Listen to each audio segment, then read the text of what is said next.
EO ಮತ್ತು ತಹಸೀಲ್ದಾರ್ ಸಂಬಳ cut ಮಾಡಿ 40,000 25,000 ಯಾಕೆಂದ್ರೆ ತಹಸೀಲ್ದಾರ್ ಮೇಲೆ ನಿಮಗೆ ನಂಬಿಕೆ ಇಲ್ಲ, ಇಒ ಮೇಲೆ ನಂಬಿಕೆ ಇಲ್ಲ.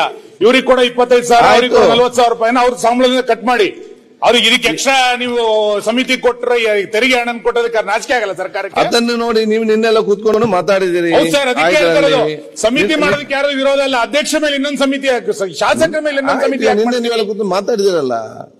ಅಧ್ಯಕ್ಷರೇ, ಎಲ್ಲ ಸಮಸ್ಯೆಗೆ ಪರಿಹಾರ ಇದೆ. ನಿಮ್ಮ ಈ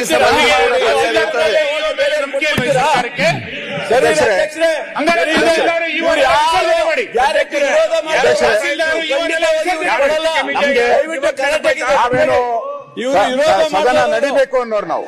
ಸದನ ನಡಿಬೇಕು. ಸದನದ ಮುಖಾಂತರ ಸಾರ್ವಜನಿಕರ ವಿಚಾರಗಳು ಹೊರಗಡೆ ಬರಬೇಕು ಅನ್ನೋದು ನಮ್ಮ ವಿಚಾರ.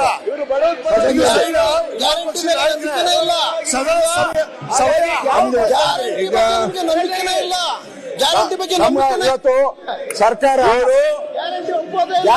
ಕಷ್ಟದಲ್ಲಿದೆ.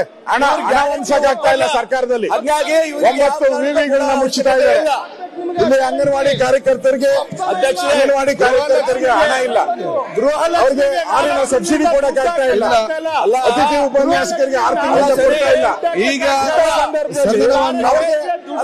ಸರಿ ಇಲ್ಲ.